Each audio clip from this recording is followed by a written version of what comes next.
Made in एबिस की story का केवल एक काम है, नन्हे मासूम बच्चों का खिलखिलाता एडवेंचर दिखाओ और फिर पूरा 180 डिग्री टर्न मार दो। अब उन्हीं मासूम बच्चों के साथ ऐसी हॉरिफाइंग चीजें होंगी, कह दो ये शॉकिंग फैक्टर एनिमे बिल्कुल सीना चौड़ा करके दिखाता है। इस कहानी का मेन पंचलाइन ही यही है। इतनी धाकड़ वर्ल्ड बिल्डिंग और कल्चर को डेवलप करना तो इस एनिमे की बस क्रिएटिविटी को फ्लेक्स करने का एक बहाना है। असलियत में ये स्टोरी तुम्हें भयानक शॉक करने में भरोसा रखती है। तो एज अ हॉरर फैन मुझे तो पसंद है, पर फिर भी इस एनिमे से मुझे काफी दिक्कत है। अब तुम्हें ऐसे क्यूट बच्चों को कटते पिटते या इनके साथ बॉडी हॉरर होते देखना फन लगता है, जो कि फन है, कर लो जज मुझे, तो इस शो को तुम डिसेंटली एंजॉय कर लोगे। तुम अगर बेहतरीन रिटर्न कैरेक्टर्स देखना चाहते हो तो ना, ये शो तुम्हारे लिए नहीं है। इसलिए मैं थोड़ा डायलेमा में हूँ, क्योंकि एक तरफ ये स्टोरी मेरे फेवरेट जॉनरा को बिलोंग करती है, हॉरर को, लेकिन दूसरी तरफ किसी भी स्टोरी का मेरा फेवरेट एस्पेक्ट कैरेक्टर्स के मामले में मुझे मेड इन एबिस 2 कौड़ी का लगा। मेड इन एबिस की स्टोरी अभी के समय 3 पार्ट्स में डिवाइडेड है, पहला सीजन, तीसरी मूवी और सेकंड सीजन। ये तीनों का स्टोरी टेलिंग स्ट्रक्चर एक दूसरे से पूरा अलग है, इसलिए इस वीडियो में तीनों की बात करते समय अलग अलग पॉइंट्स पे फोकस करूंगा। तो शुरू करते हैं पहले सीजन से। स्टोरी का प्रीमाइस उम्दा स्तर पे, एक मिस्टीरियस कैज़म में डिसेंड करना और उसमें मौजूद हॉरर को धीमे धीमे डिस्कवर करना। पहले एपिसोड से तुम्हारे अंदर वो चुल मचा देगा कि भाई क्या है आखिर वहां नीचे। और जिस तरीके से ये बच्चे लोग पूरे एबिस के मैप को लेकर डिस्कस करते, हर एक लेयर के गेमिंग को बताते हैं, ये सारी चीजें एबिस को भयानक हाइप कर देती है। मेरे फेवरेट गेम ड्रैगन्स डॉगमा में भी एक ऐसा ही डंजन है, एवरफॉल, जो कि पूरा कैज़म है और उसमें हर अगले लेयर पे घातक एल्ड्रिच प्राणी निवास करते हैं। तो इस सेटिंग में स्टोरी पोटेंशियल की कोई सीमा नहीं है। तुम अपार पागलपन वाले सिनारियोस बना सकते हो, जो कि ऑथर ने लेटेस्ट स्टोरी इवेंट्स में काफी क्रिएटिवली किया भी हुआ है। इस एबिस के विसिनिटी में स्थापित टाउन की लाइफस्टाइल को बढ़िया तरीके से दर्शाया गया है। ऑर्फनेज में बच्चों को उसी एबिस में भेज के मजदूरी कराना और एक लोअर स्लम एरिया का भी जिक्र किया हुआ है। उसे इतना ओवर बिल्ड तो नहीं किया गया, लेकिन फिर भी मैं खुश हूँ उतने टच से, क्योंकि हम सब जानते हैं मेन माल ये टाउन नहीं है, वो एबिस है। ये सारा सेटअप काफी इंट्रीगिंग है, लेकिन पहला सीजन मेरे हिसाब से इन आइडियाज को इंटरेस्टिंगली एग्जीक्यूट करने में मात खा जाता है।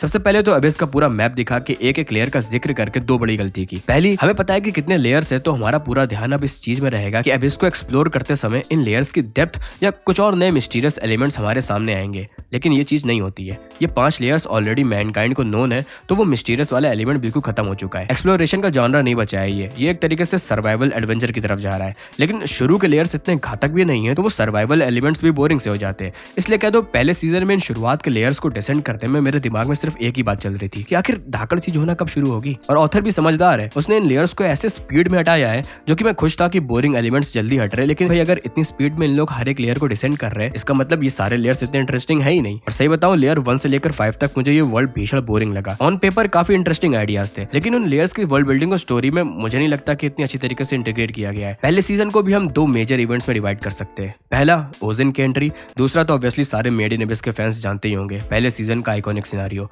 तो पहले ओजन की बात कर लेते हैं। ओजन की एंट्री स्टोरी के लिए काफी सिग्निफिकेंट थी। मुझे नहीं लगता कि कोई ऐसा होगा जिसको इसका डिजाइन अच्छा ना लगा हो, और इसके लेयर के पूरे सिनारियो में जिस तरह से इस कैरेक्टर को मिस्टीरियस बनाने की कोशिश कर रहे थे, वो समवॉट इफेक्टिव था। मैं जानना चाहता था कि क्या झमेला है इस औरत का। दूसरी बात, इसके वजह से इस एनिमे के अपर एचेलॉन्स कैरेक्टर्स व्हाइट विसल्स का इंट्रोडक्शन हो गया। अब ये ऐसे मिस्टीरियस पावरफुल कैरेक्टर्स के समूह का किसी भी एनिमे में जिक्र होना क्लीशे होने के बावजूद भी बेहतरीन वर्क करता है। हमें अब ध्यान में रहेगा कि व्हाइट विसल्स नाम जैसे सुनाई देगा तो ऑथर उन कैरेक्टर से रिलेटेड आर्क में मेहनत करेंगे और ये सारे लोग इंटरेस्टिंग होंगे। ये सब के बाद भी जिस तरीके से ओजन के सिनेरियो की जो स्टोरी टेलिंग की गई है, वो मुझे काफी बोरिंग लगी। ओजन खुद में इंटरेस्टिंग थी, लेकिन उसका बेवजह हमारे कैरेक्टर्स को मारना मुझे अननेसेसरी लगा। वो बस हमें शॉक करने के लिए था कि हमें पहले ये औरत विलेन लगे, फिर सोच के पता चलेगा कि असलियत में तो ये दिल के काफी अच्छी थी, जो कि सुनने में काफी बढ़िया लग रहा है, पर उसको दर्शाने के लिए जो सीन्स रखे थे वो इतने इंपैक्टफुल नहीं लगे मुझे। असलियत में ये आर्क मेन कैरेक्टर रिको की बैक स्टोरी के लिए था, और वही इसका बेस्ट एस्पेक्ट है। रिको की मदर के कैरेक्टर को जिस तरह स्क्रीन में प्रेजेंट किया गया है, वो सेम मुझे हंटर के जिंग की याद दिला रहा था। मैं भी अब काफी इंटरेस्टेड हूँ लाइजा से मिलने के लिए। इस पूरे आर्क का मेरा फेवरेट मोमेंट वो था जब ओजन अपना हाथ दिखाती है और उसके हाथों में वेजेस गड़े होते हैं। ऑथर ने इन व्हाइट विसल्स की पावर को यूनिक बॉडी हॉरर के गिमिक से जोड़ दिया है। इस आइडिया को लेकर थर्ड मूवी के सेक्शन में मैं और डिटेल में बात करूंगा। अभी के लिए फर्स्ट सीजन के उस सेक्शन की तरफ पढ़ते हैं जिसकी वजह से ही मुझे लगता है कि लोग इस एनिमे को इतना रिकमेंड कर रहे थे। मेड इन एबिस की वर्ल्ड बिल्डिंग ऊंचे स्तर की है और कैरेक्टर्स वर्क ठीक ठाक है, लेकिन एक चीज में ये एनिमे कंसिस्टेंटली अच्छा है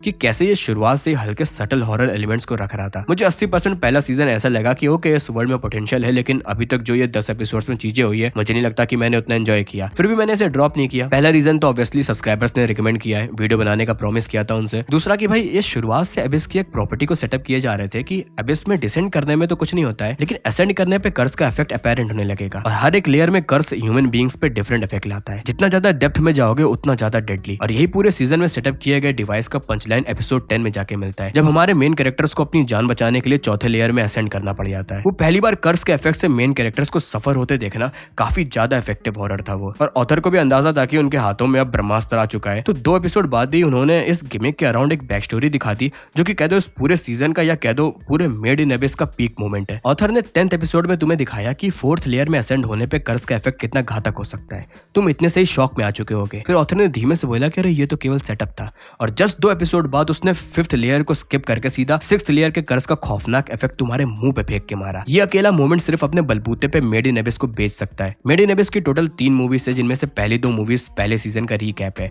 और जिसने मेड इन एबिस नहीं देखा है तो मैं पहले सीजन की जगह यही दोनों मूवीज को रिकमेंड करूंगा, क्योंकि उसमें सारे जरूरी स्टोरी एलिमेंट्स को अच्छे पेस में रख दिया गया है। पहले सीजन को देखते समय मुझे मोस्ट ऑफ द टाइम काफी बोरियत हुई थी, मैं रिग्रेट कर रहा था इसे देखना, इसलिए मैं चाहता तुम लोग डायरेक्ट मूवीज देख के आगे बढ़ जाओ, कुछ बड़ा मिस नहीं करोगे। इसके बाद 3rd मूवी सीजन 1 और सीजन 2 के बीच का गैप फिल करती है। ये सेंटेंस सुनने में फील आ रहा होगा जैसे 3rd मूवी फिलर है, लेकिन स्टोरी के लिए काफी ज्यादा जरूरी है, क्योंकि 3rd मूवी में इस एनिमे का सबसे धाकड़ विलन और 5th लेयर में निवास करने वाला व्हाइट विसल बॉन ड्र्यूथ है। मुझे नहीं पता इसका सही प्रोनाउंसिएशन, इसका नाम तो मैं बार बार भूल जाता हूँ, तो इसे याद रखने के लिए मैंने इसे निकनेम दे दिया है सुबाराशी अंकल।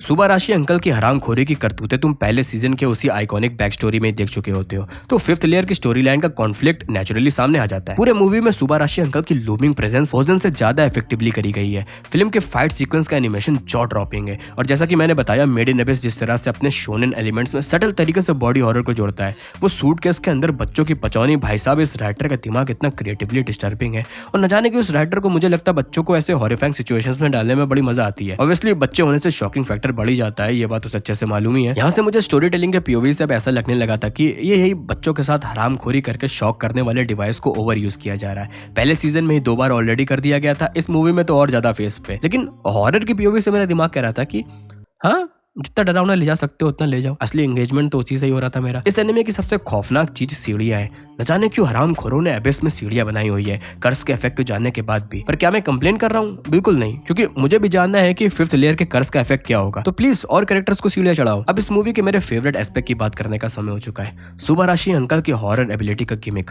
क्लोनिंग। अंकल एक रेयर रेलिक को यूज करते हैं जिसकी मदद से अभी अपने सोल को जिसमें चाहे उसमें ट्रांसफर कर सकते हैं। कुल मिला के नारुतो का पेन है ये। व्हाइट विसल्स में एक चीज ये कॉमन है कि सारे के सारे अलग वे में चिरंजीवी है। ओजेन भी न जाने कितने वर्षों से जीती आ रही थी, और सुबाराशी अंकल ने तो अपनी पूरी मोटल लाइफ को एबिस के एक्सपेरिमेंट्स के आगे न्यौछावर कर दिया है। दोनों व्हाइट विसल्स से ये भी समझ आता है कि ये लोग अपने आप में यूनिक वे में सनकी है, और दोनों के दोनों को बच्चों को पदेलने में बड़ा मजा आता है। आयरनी ये है कि फिर भी अपने लेयर में एक एक बच्ची को पाले हुए। इस मूवी में और भी नए कॉन्सेप्ट इंट्रोड्यूस हुए हैं। सबसे बेस्ट वही है कि ये व्हाइट विसल्स इतनी आसानी से किसी को नहीं मिलता है। मांगे को शारिंगन के लेवल का अनलॉकिंग प्रोसीजर है। ये मूवी मेरे हिसाब से काफी प्यारी तरीके से पेस्ट की गई है, और इसमें हर वो एलिमेंट है जो मेड इन एबिस को मेड इन एबिस बनाता है। मूवी के एंड तक अब हमारे कैरेक्टर्स सारे नोन लेयर्स को क्रॉस कर चुके हैं। अब अगला मिस्टीरियस लेयर 6 है, जिसे एबिस का पॉइंट ऑफ नो रिटर्न भी कहा जाता है। तो यहाँ से अब ऑथर जो चाहे वो बोंकरनेस कर सकते हैं। इसलिए सीजन 2 का मेरे लिए बढ़िया हाइप था। हमारे एक सब्सक्राइबर भाई ने इसे रिकमेंड करते समय कहा था कि सीजन 2 में ही असली मजा है, और इसे कंप्लीट करने के बाद मैं भाई से पूरी तरीके से एग्री करता हूँ। यहाँ तक पहुंचना स्लॉग था, बिल्कुल था। इसी कारण मैं मेड इन एबिस को अभी भी उस लेवल पे नहीं रखता हूँ, लेकिन जहाँ तारीफ करनी बनती है वहाँ मैं करूंगा ही। और second season story telling POV से बहुत ज्यादा खूबसूरत है। तुम ऐसे समझो कि पहले सीजन को कंप्लीट करने में मुझे 4 दिन लगे थे, दूसरा सीजन 1 दिन में खत्म। अगर मुझे इस आर्क को सेल करना होगा तो मैं इसे हंटर के काइमेरा आंट और वन पीस के जो का मिक्सचर लाइट और फास्ट पेस वर्जन कहूंगा। इन 12 एपिसोड में पूरी एक नई कम्युनिटी के कल्चर और लोर को इंटरेस्टिंग तरीके से बिल्ड कर दिया गया है। तुम्हें एहसास होगा कि असलियत में ऑथर को यहीं तक पहुंचना था। अब फुल क्रिएटिविटी मोड ऑन हो चुका है, और मेरा फेवरेट एस्पेक्ट इस सीजन का जिसकी वजह से मैंने इसे इतना एंजॉय किया वो है स्टोरी टेलिंग की स्टाइल। हम लोग एक साथ पैरेलल में 2 स्टोरी लाइन को फॉलो कर रहे हैं। एक तो प्रेजेंट में हमारे मेन कैरेक्टर्स जो इस लेयर के एक वियर्ड गांव के शेनैनिगन्स को एक्सपीरियंस कर रहे हैं। दूसरे स्टोरी लाइन में हम उन कैरेक्टर्स को फॉलो कर रहे हैं जिनकी वजह से ये गांव यहाँ स्थापित हुआ है। तो इस तरीके से स्टोरी टेल करने से अब नेचुरली हमें प्रेजेंट की स्टोरी लाइन में अजीबोगरीब मिस्ट्री दिखा के इंट्रिग बढ़ाएंगे, और हमें पता भी रहेगा कि ये सारे सवालों के जवाब हमें दूसरी स्टोरी लाइन में मिलेंगे। लेकिन ये चीज रिवर्स में भी बढ़िया काम करती है कि उस पास्ट की स्टोरी लाइन में हमें पहले कास्ट ऑफ कैरेक्टर से रिलेट करा दिया गया। उसके बाद हम अब इंतजार करेंगे कि ये प्रेजेंट के गांव में इन लोग कहां और किस डायनेमिक में होंगे। अपने आप तुम ऑथर पे विश्वास करने लगोगे कि ये दोनों स्टोरी लाइन कभी ना कभी आपस में जुड़ेगी, और इस वजह से प्लॉट की पेसिंग नेचुरली तगड़ी हो गई। फिर इस कम्युनिटी में जो मैजिकल इकोनॉमी को एक्सप्लेन किया जाता है वो काफी क्रिएटिव था। तुम यहाँ पे किसी भी चीज को ट्रेड कर सकते हो, और ये गाँव तुम्हारे दिल में झांक के खुद से अंदाजा लगा लेता है कि उस चीज की असलियत में वैल्यू कितनी है। जैसे शुरुआत में इस गाँव का एक निवासी मेन कैरेक्टर के पेट को चुरा के भाग जाता है, तो बदले में अब अगले को उतनी बराबर वैल्यू का कुछ एक्सचेंज में देना पड़ेगा। अब जैसा कि वो पेट मेन कैरेक्टर के लिए इनवैल्यूएबल है, तो उसकी भरपाई के लिए चोर को अपनी जान देनी पड़ जाती है। इतने क्रिएटिवली कॉन्सेप्ट को एक्सप्लेन किया गया था। ऐसे अब सोचो कि कोई कैरेक्टर अपनी दोस्त की जान बचाने के बदले अपनी जान देने के लिए भी राजी हो जाए, तो इस गांव के इकोनॉमी के हिसाब से उसकी लाइफ की भी एक टेंजिबल वैल्यू हो जाएगी, जिसे तुम ट्रेड में भी यूज कर सकते हो। बेहतरीन आइडिया और उसका एग्जीक्यूशन भी ताकड़। मुझे इस आर्क में सबसे कमजोर वो गांव के बाहर बैठी कैरेक्टर फापुता और हमारे रोबोट बॉय रेक की स्टोरी लगी। स्टोरी के नजरिए से इसका सेंस ऑब्वियसली बन रहा है, काफी प्यारे तरीके से एंडिंग में जुड़ते हैं, लेकिन जो मोमेंट टू मोमेंट सीन्स थे वो बिल्कुल भी इंटरेस्टिंग नहीं थे। मैं इस बात से भी काफी हैरान हूँ कि पास्ट स्टोरी लाइन के कैरेक्टर्स की राइटिंग ऑथर ने मेन कैरेक्टर से ज्यादा अच्छे से की है, वो भी उनके कंपैरिजन आधे स्क्रीन टाइम में। जैसा कि मैंने वीडियो की शुरुआत में कहा कि मेड इन एबिस के तीनों पार्ट्स सीजन 1, थर्ड मूवी और सीजन 2 की स्टोरी टेलिंग एक दूसरे से बिल्कुल अलग अलग है। एक सर्वाइवल एडवेंचर की तरह स्ट्रक्चर किया गया है, दूसरा एक्शन साई-फाई हॉरर और तीसरा मिस्ट्री ड्रामा। बेस्ट बात है कि इन तीनों में ऑथर ने एक मेन यूनिक हॉरर एलिमेंट को रखा है। पहले सीजन में एबिस का फोर्स ऑफ नेचर वाला हॉरर, जिसमें उसने दिखाया कि कैसे एबिस का कर्ज तुम्हें डायरेक्टली अफेक्ट कर सकता है। थर्ड फिल्म में ह्यूमन एंटेगनिस्ट को रख के खौफ पैदा किया गया कि कैसे एक ह्यूमन इतना सनकी हो जाए कि इस एबिस के हॉरर को ही वो खुद के क्यूरियोसिटी या कह दो ह्यूमैनिटी के लिए यूज करे दे रहा। और दूसरे सीजन में एबिस की अनएक्सप्लेन्ड ऑडिटी को ना समझ के ह्यूमंस ने अपने लिए यूज किया, लेकिन वो घातक साबित हुआ और अपनी जान को बचाने के लिए उन्हें अपनी ह्यूमैनिटी लिटरली और फिगरेटिवली बदले में देनी पड़ी। इसलिए इस गांव का ट्रेड इकोनॉमी वाला कॉन्सेप्ट थीम्स में सटीक तरीके से बैठता है। लिटरली ह्यूमैनिटी को खोने का मतलब साफ ये सारे लोग ऐसे क्रिएचर्स में बदल चुके हैं, और फिगरेटिवली ह्यूमैनिटी खोने का मतलब ही इस सीजन का आइकॉनिक स्टोरी टेलिंग डिवाइस है, कैनिबलिज्म। एबिस के 6th लेयर के डिसीज से अपनी जान बचाने के लिए इन्होंने न्यू बॉर्न बेबी क्रिएचर्स को कंज्यूम करना चालू कर दिया। वो तुरंत अपनी माँ के कोख से पैदा होते बच्चों को ले जाके काट के उसका सूप बना के लोगों को पिला देना। भाई साहब, अलग स्तर पे डिस्टर्ब दिमाग है मांगाका का। और फिर से तुम देख सकते हैं यहाँ भी बच्चा ही है। अब अगले सीजन में क्या करेंगे? पैदा होने से पहले कोख में ही मार डाल के हॉरर करेंगे क्या? फिर उसके बाद क्या बचेगा? पेरेंट्स को क्रियाक्रम के बीच में मार देंगे कि भाई लाखों की तादाद का जीनोसाइड कर दिया। बस ये चीज हॉरर की जगह दूसरे जॉनरा में आ जाएगी। खैर, इस कैनिबलिज्म का ऑथर ने स्टोरी में बेहतरीन से पैरेलल किया है। जिन्होंने देखा है वो समझ गए होंगे, आखिर में गांव वाले खुद को एक कैरेक्टर को खिला के उसे एनर्जी प्रोवाइड करते हैं। बढ़िया तरीके से फुल सर्कल हो गया था वो। इसे देखने के बाद मैं ये तो नहीं कह सकता कि मैंने इसे एंजॉय नहीं किया। काफी चीजें मुझे इंटरेस्टिंग लगी, लेकिन उसके बाद भी मैं इस एनिमे से उतना ज्यादा प्रभावित नहीं हुआ। और उसकी सबसे बड़ी वजह है कि मुझे ये मेन कैरेक्टर्स बिल्कुल भी इंटरेस्टिंग नहीं लगे। पूरे एनिमे में मुझे सिर्फ 2 कैरेक्टर्स पसंद आए, एक सुबाराशी वाला अंकल और दूसरा उस गाँव का मुखिया। दोनों को काफी इंटरेस्टिंग पर्सनैलिटी दी गई। ये दोनों के दोनों प्योर न्यूट्रल मॉरल वैल्यूज वाले कैरेक्टर्स है, एक क्योटिक और दूसरा लॉफुल। अभी तक की तीनों मेन कैरेक्टर्स का आपस में इंटरेक्शन और डायलॉग्स भी मुझे सर्विसेबल ही लगे। इस वजह से इनको एडवेंचर्स में फॉलो करने में मैं बिल्कुल भी इंटरेस्टेड नहीं था। और फिर जो भी इंटरेक्शंस होते हैं उनमें इन बच्चों को लेकर फेटिशेस वाले सीन्स रख देते हैं, तो मैं उतने सेक्शन को फॉरवर्ड कर दे रहा था। तो ऐसे समझो कि मेन कास्ट से ज्यादा मुझे वो सेकंड सीजन का गुलाबी बाबला पसंद आया, जिसका नाम इन लोग माँ रख देते हैं।